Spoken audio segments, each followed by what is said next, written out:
Bonjour à tous.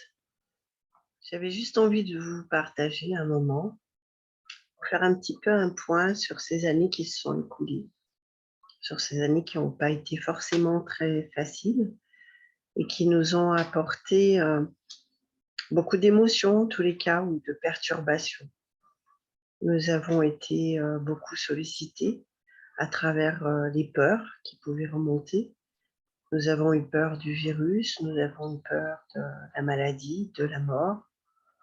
Nous avons été confinés. Nous n'avons pas été séquestrés, mais pas loin. Nous avons dû changer notre manière de vivre, notre manière de nous rencontrer, notre manière finalement de nous penser. Le monde évolue encore. On voit bien, il y a des guerres dans ce monde, il y a des pénuries, il y a des hausses des prix, il y a des gens qui ont froid. Il y a le monde qui bouge et qui nous renvoie quelque part ce qui était déjà, ce qui était en profondeur, que peut-être on ne voulait pas voir. Aujourd'hui, tout émerge et tout est mis en avant et tout est concrétisé. De plus en plus de gens comprennent finalement ce qu'est ce monde dans lequel nous vivons. Il est des fois déroutant. Il nous apporte tous les jours un retour sur ce qui était déjà. Le monde ne s'est pas créé en un jour. Ce qui est aujourd'hui en face de nous, c'est ce qui était déjà. Nous avons aujourd'hui beaucoup à apprendre, tant sur la maladie. Est-ce que finalement mon corps m'appartenait ou si je le livrais complètement à d'autres personnes, aux médecins, au laboratoire, au gouvernement, pourquoi pas. Et peut-être qu'il est intéressant aujourd'hui de revenir à cet état en se disant que notre corps est à nous et que peut-être qu'il est temps aujourd'hui d'en prendre soin et de revenir à l'essentiel, au qui on est en profondeur.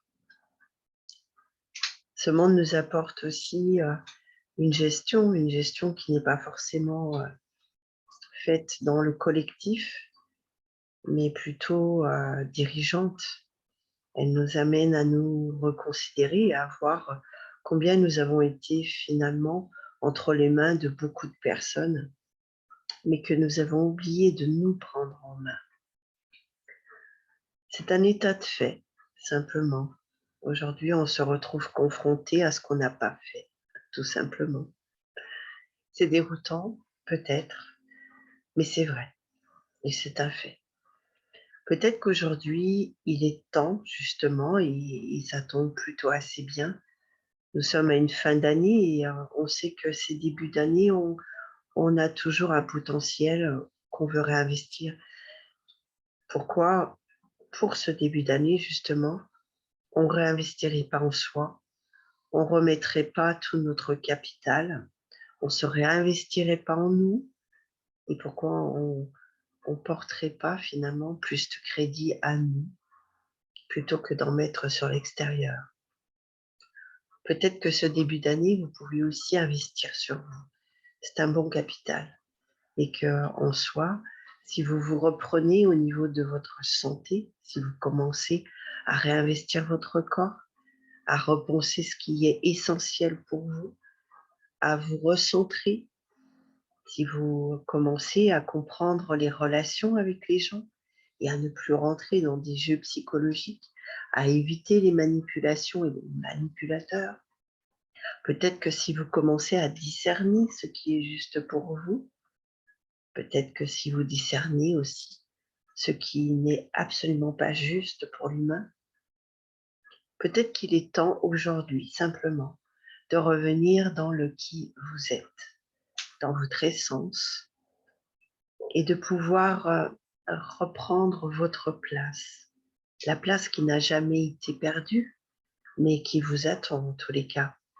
Peut-être qu'il est temps aujourd'hui de la reprendre, de reprendre votre plein pouvoir et de pouvoir vous réinvestir dans ce monde avec vos propres capacités, avec le qui vous êtes dans tout ce que vous êtes. Le monde vous attend et il n'attend que vous. Le monde ne changera pas, mais chacun, vous pouvez vraiment changer. Et ce que votre touche apportera fera bouger ce monde. Je vous souhaite de très bonnes fins d'année et surtout, essayez de vous projeter dans ce devenir sur la meilleure version de vous-même. À très bientôt.